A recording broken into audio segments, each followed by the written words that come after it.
I want to read another story from the collection Else Fine, Little Tales of Horror from Libraries and Bookshops. This story is entitled Words.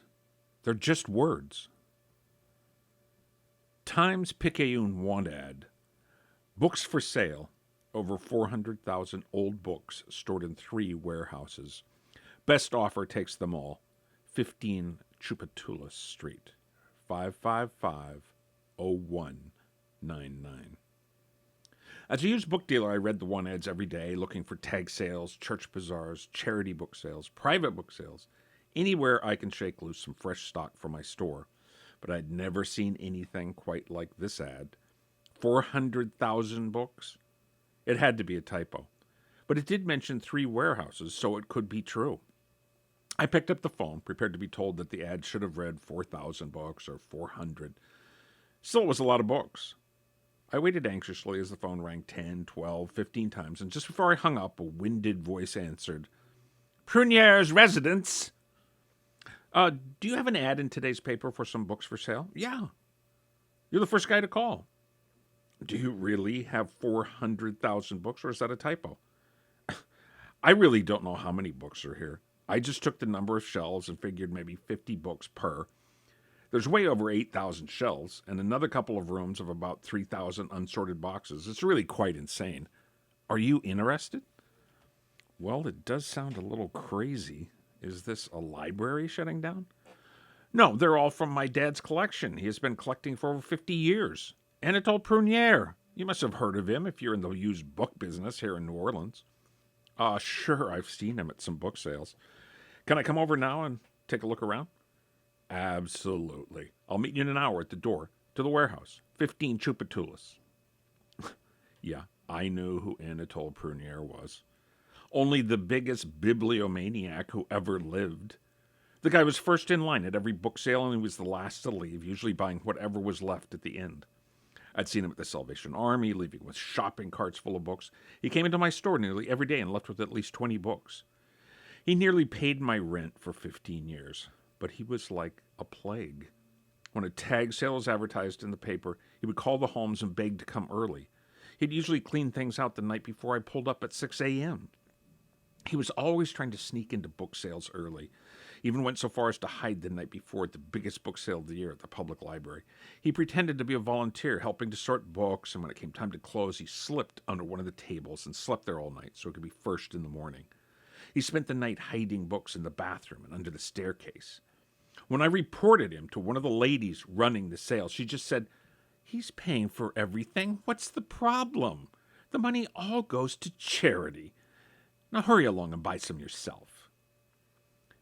He did have deep pockets, and he never worked at anything other than buying books. His father had owned half of Storyville, and when it was shut down after World War I, he had taken over most of the other houses in the surrounding parish. Anatole was an only child, and even after his father's death, he continued to receive cash payments every Monday morning from his father's lawyer. From some old-timers who knew the family, I learned that Anatole hated his family, and that he retreated into a world of reading and book collecting to run away from the rough criminal life that surrounded him. His collecting became more and more obsessive as he grew older. After his wife died and his children moved out, his collecting became truly monomaniacal.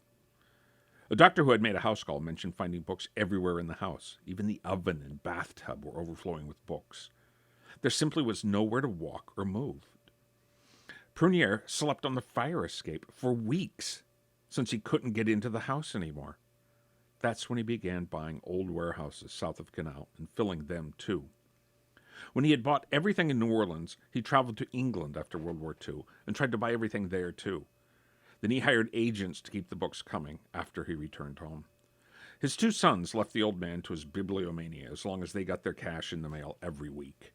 But when the gravy train stopped, they made a beeline for New Orleans and to their father's house.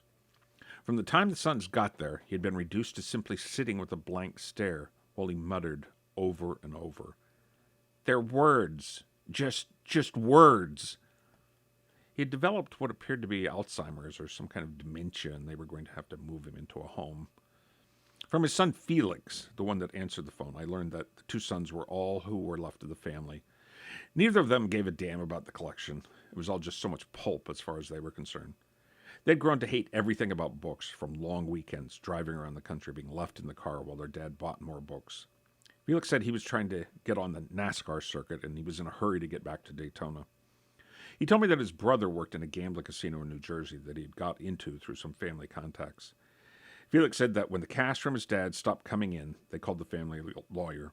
They were horrified to hear that Anatole had sold off all of his properties in order to continue his orgy of book buying. The sons were hoping that the money from the sale would pay off some of their gambling debts and bankroll a new race car for Felix.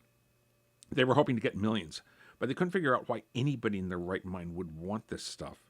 The old man's muttering in the background only proved to them that books were a waste of time.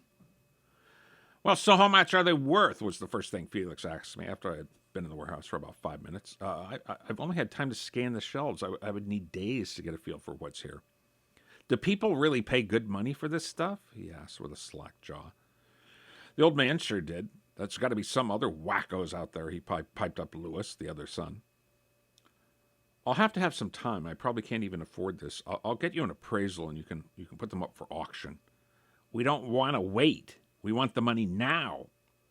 I could talk to some of the heavy hitters in New York and see what I can put together. Give me the catalog your dad put together, and I'll try to see what kind of dollars we're talking about. I'll get back to you in 2 days if we don't get hit with that hurricane. As I went to leave, the old man grabbed my hand and blurted, "They're only words. They're only words." "Yeah, we know, Pops," snarled Louis. It was sad to see the old warhorse so demented. He couldn't even get out of his chair anymore. 2 days later, I called back and went over to 15 Tchoupitoulas. I'd gotten the go-ahead from a syndicate of auctioneers to offer $2 million for the collection. That worked out to about $4 a book, a real bargain for the syndicate. They were lusting after a collection that was legendary in the book trade. Anatole had spent wildly at New York auctions through his agents there, and even though none of the syndicate knew him personally, they did know that he had bought only the choicest items. After I faxed a portion of the massive catalog, the syndicate called and said they would agree to buy it sight unseen. A collection of this magnitude hadn't come on the market in decades. They would fly down after the storm to deliver the check. As I walked over to the warehouse, the wind was whipping up, but it appeared that New Orleans had dodged the big one again. When I entered the warehouse, the old man stopped me and started zilliting. "They're words! They're only words!" Well, he was gonzo. He needed to get some professional attention real soon. Felix was happy to hear that I had been able to put together the syndicate's offer. But before I left, I wanted to look at some of the books that I had only had time to scan with a flashlight from behind piles of boxes. I wanted to collate a few of the better pieces. Just from reading the cataloging, looking at the bindings, I was sure that this was going to be a landmark sale. The syndicate was making out like bandits. Sure, there was lots of junk, but that could be sold off or donated to the library for their book sale. It was too dark to really see much of the collection, so I asked the brothers to open up some of the iron hatches on the windows. As they pushed the heavy storm shutters open, I reached for the Shakespeare folio dated 1623 on the spine. There were 2 others just like it sitting on the shelf. My hands trembled as I opened this holy grail of all bibliophiles. The light from the open windows had cut into the murky darkness, and I could make out what appeared to be shreds of paper falling like snow onto the floor. The weight and heft of the massive tome had turned to air in my grasp. The entire contents were like confetti blowing in the breeze. The binding was intact and beautiful, but that was all that remained. I reached for the other folios, and they too opened up a confetti storm of paper as the wind kicked up from the open windows. I frantically picked up a handful of the chaff, and I was struck with the realization that all the pieces were black. The white paper around each word had been chewed away, leaving only a single word and wind. The termites! The world's most ravenous termites had gotten to the collection. New Orleans was home to a strain of termites that could devour a whole house in a day. They could consume a living oak tree. They were slowly eating the whole city. In Anatole's brick warehouses, they had devoured only the paper in the books, the ink being poisonous to them. Volume after volume liquefied at my touch. The wind from the storm was picking up the word chaff and spinning it madly about the open windows and into the street. The 2 sons were struggling to close the shutters and swearing at me like it was somehow my fault. They had never as much as opened one of their father's books. Anatole began screaming again. "They're words! They're only words! They're words!" Now it made sense. He'd gone mad when it had dawned on him that his whole collection had become nothing but a mass of pulp.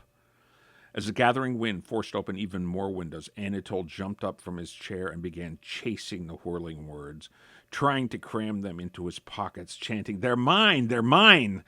as he plunged out the third-floor window, grasping at the words.